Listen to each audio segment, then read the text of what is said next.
আসসালামু আলাইকুম সবাইকে, ওয়েলকাম টু মাই চ্যানেল। প্রবাসে বসে আজকে আপনাদের জন্য নিয়ে আসলাম সবার পছন্দের আরও একটা মজার রেসিপি। যারা মাছ ভালোবাসেন আজকের রেসিপিটা তাদের জন্য হবে খুবই স্পেশাল। আজকে আমরা রান্না করব সবার পছন্দের সাগরের ভেটকি মাছের কালিয়া। ভেটকি মাছের কালিয়া যে এত মজার হতে পারে তার রেসিপিটা না দেখলে বিশ্বাসই করবেন না। সোনালী ভাজা সাগরের ফ্রেশ ভেটকি মাছ, ঘন মশলাদার ঝোল, রং হবে লোভনীয় আর স্বাদ হবে অসাধারণ। মাত্র কয়েকটা ধাপে খুব সহজেই তৈরি হবে এমন একটা ভেটকি মাছের কালিয়া যা খেয়ে সবাই আপনার রান্নার ফ্যান হয়ে যাবে। তাহলে চলুন দেরি না করে শুরু করা যাক আজকের স্পেশাল রেসিপি ভেটকি মাছের কালিয়া।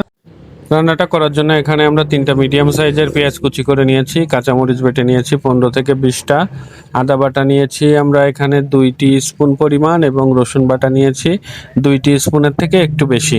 মাছের কালিয়া রান্না করার জন্য আমরা একটা সাগরের বড় ভেটকি মাছ নিয়েছি। মাছটা কিন্তু আমরা শপের থেকে কেটে নিয়ে এসেছি। ভেটকি মাছের যদিও কাটা কম থাকে কিন্তু এর মাঝের কাটাটা কিন্তু অনেক শক্ত হয়, এটা বাসায় কাটা কিন্তু অনেক কঠিন। সো মাছটা আমরা কেটে নিয়ে এসেছি।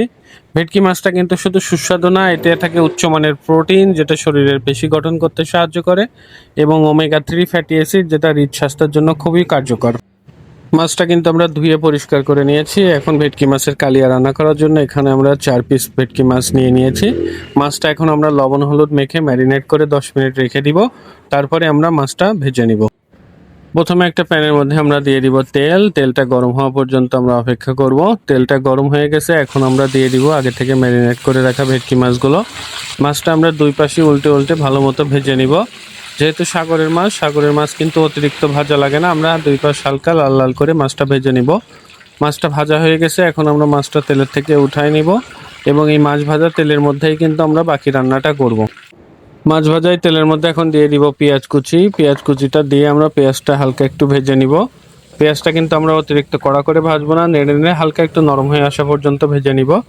পেঁয়াজটা হালকা একটু ভেজে নিয়েছি, এখন আমরা দিয়ে দিব গোটা মশলা। গোটা মশলার জন্য এখানে আমরা নিয়েছি 2টা তেজপাতা, 4 থেকে 5টা লবঙ্গ, 5 থেকে 6টা এলাচি। এলাচিটা আমরা মাথাটা ফাটিয়ে দিয়েছি।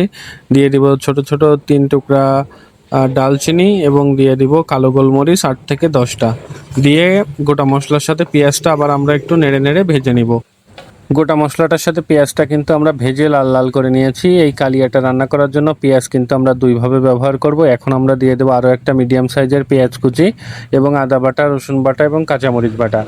দিয়ে আমরা মশলাটা নেড়ে খুব ভালোভাবে মিক্স করে নিব। মশলাটা নেড়ে আমরা খুব ভালোভাবে মিক্স করে দিয়েছি। এখন আমরা দিয়ে দিব একটা টমেটো। টমেটোটা আমরা ছোট ছোট করে কেটে নিয়েছি। টমেটোটা আমরা খোসাটা ফেলে দিয়েছি, তাহলে কিন্তু গ্রেভিটা অনেক সুন্দর আসবে। খোসাটা ছিলে নিয়ে আমরা টমেটোটা দিয়েছি। টমেটোটা আপনারা চাইলে ব্লেন্ড করেও দিতে পারেন। আমরা ছোট ছোট করে কুচি করে কেটে নিয়েছি টমেটোটা। দিয়ে টমেটোর সাথে পেঁয়াজ রসুনের সাথে আমরা আবার নেড়ে ভালো করে মিক্স করে দিব। আদা রসুনটা আমরা ভালো মতো ভেজে নিয়েছি। আদা রসুনের থেকে একটা সুন্দর মিষ্টি স্মেল আসা শুরু হয়েছে। এখন আমরা দিয়ে দিব গুঁড়া মশলা। এখানে আমরা 1 স্পুন পরিমাণ ধনিয়া গুঁড়া, 1 স্পুন পরিমাণ জিরার গুঁড়া, 1 স্পুন পরিমাণ হলুদ গুঁড়া এবং 1.5 স্পুন পরিমাণ মালয়েশিয়ান লাল মরিচের গুঁড়া দিয়ে দিব। দিয়ে গুঁড়া মশলার সাথে মশলাটা আমরা নেড়ে খুব ভালোভাবে মিক্স করে নিব। মশলাটা আমরা নেড়ে খুব ভালো করে মিক্স করে দিয়েছি। এখন দিয়ে দিব লবণ স্বাদ মতো। লবণটা দিয়ে আমরা আবার ভালো মতো নেড়ে দিব মশলাটা নেড়ে আমরা ভালো করে মিক্স করে নিব। মশলাটা আমরা নেড়ে মিক্স করে নিয়েছি। এখন আমরা দিয়ে দিব ইয়োগার্ট। এখানে আমরা দিব 3 টেবিল স্পুন পরিমাণ। ইয়োগার্টটা দিয়ে আবার নেড়ে মশলাটা খুব ভালো করে মিক্স করে নিতে হবে। ইয়োগার্টটা দেওয়ার পরে কিন্তু মশলাটা খুব ভালোভাবে নেড়ে মিক্স করতে হবে, কারণ ইয়োগার্টটা যদি দানা দানা থেকে যায় তাহলে কিন্তু গ্রেভিটা সুন্দর আসবে না। ইয়োগার্টটা নেড়ে মশলার সাথে খুব ভালোভাবে মিক্স করে দিতে হবে যাতে গ্রেভিটা খুব সুন্দর আসে। ইয়োগার্টটা দিয়ে আমরা মশলাটা নেড়ে খুব ভালো করে মিক্স করে দিয়েছি। এখন আমরা মশলাটা ঢেকে দিয়ে 2 থেকে 3 মিনিট রান্না করে নিব, চুলার জালটা লো হিটে রেখে। মশলাটা কিন্তু আমরা 2-3 মিনিট কুক করে নিয়েছি ঢেকে দিয়ে। দেখুন মশলার থেকে কিন্তু তেলটা ছেড়ে দিতে শুরু করেছে। এখন আমরা ঢেকে দিব না, এখন আমরা না ঢেকে মশলাটা চুলার জালটা লো হিটে রেখে খুব ভালো মতো কষাবো। কারণ কালিয়াটা রান্না করার জন্য মশলাটা যত ভালোভাবে কষানো হবে, কালিয়া রান্নার পরে কিন্তু গ্রেভিটা তত সুন্দর আসবে। এখন আমরা লো হিটে পুরোটা সময় নেড়ে দিব এবং মশলাটা খুব ভালোভাবে কষাবো। কারণ এই সময় মশলাটা যেহেতু ঘন হয়ে গেছে, এই সময় পুরোটা সময় নেড়ে না দিলে কিন্তু মশলাটা পাতিলে লেগে যাবে। সো পুরোটা সময় আমাদের একটু পরপর নেড়ে দিতে হবে এবং চুলার জালটা লো হিটে রেখে মশলাটা খুব ভালোভাবে কষায় নিতে হবে। মশলাটা কিন্তু অফ ক্যামেরায় আমরা আরও 3-4 মিনিট রান্না করে নিয়েছি। মশলাটা আমরা পারফেক্টলি কষায় নিয়েছি। দেখুন মশলার থেকে তেলটা পুরোপুরি ছেড়ে দিয়েছে। এখন আমরা দিয়ে দিব গ্রেভিটা করার জন্য আধা কাপ পরিমাণ পানি। পানিটা দিয়ে আমরা মশলাটা নেড়ে মিক্স করে দিব। দিয়ে এখন আমরা দিয়ে দিব আগে থেকে ভেজে রাখা ভেটকি মাছগুলো। মাছটা দিয়ে আমরা মশলার মধ্যে খুব ভালোভাবে নেড়ে মিক্স করে দিব। রেসিপিটা যদি ভালো লাগে তাহলে আপনারা বাসায় ট্রাই করে দেখবেন। এইভাবে ভেটকি মাছের কালিয়া রান্না করলে কিন্তু অসাধারণ টেস্ট হবে খেতে। এখন আমরা দিয়ে দিব একটা স্পেশাল গরম মশলা। গরম মশলাটা আমরা নিজেরাই বাসায় বানিয়ে নিয়েছি। এই গরম মশলাটাই কিন্তু এই কালিয়া রান্নার জন্য গেম চেঞ্জার। এটা দিলে কিন্তু খুবই সুন্দর একটা ফ্লেভার তৈরি হবে গ্রেভির মধ্যে। গরম মশলাটার ভিডিওটা আমার ইউটিউব চ্যানেলে দেওয়া আছে, আপনারা চাইলে দেখে নিতে পারেন। এখানে আমরা 1 টিস্পুন পরিমাণ গরম মশলাটা দিয়ে দিব। গরম মশলাটা দিয়ে আমরা নেড়ে মিক্স করে দিব গ্রেভির মধ্যে। দিয়ে এখন আমরা ঢেকে দিয়ে 4 থেকে 5 মিনিট রান্না করে নিব চুলার জালটা মিডিয়াম এবং লো এর মাঝামাঝি রেখে।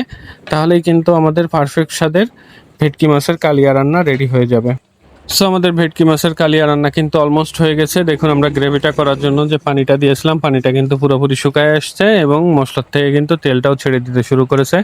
শুধু একবার কালারটা দেখুন, কালারটা দেখেই বুঝতেছেন রেসিপিটা কতটা লোভনীয় হয়েছে। ইয়োগার্ট ইউজের কারণে কিন্তু খুবই সুন্দর একটা ক্রিমি কালার এসছে এবং গ্রেভিটাও দেখুন খুবই সুন্দর ঘন একটা গ্রেভি তৈরি হয়েছে। রেসিপিটা যদি ভালো লাগে তাহলে লাইক কমেন্ট শেয়ার করতে ভুলবেন না। আর এরকম আরও অনেক মজার দেশীয় স্পেশাল রেসিপি পেতে আমার চ্যানেলটা সাবস্ক্রাইব করে দিয়ে পাশে থাকবেন। দেখা হবে আবার কোনো দেশীয় স্পেশাল রেসিপি নিয়ে। সে পর্যন্ত সবাই ভালো থাকবেন, সুস্থ থাকবেন। আল্লাহ হাফেজ।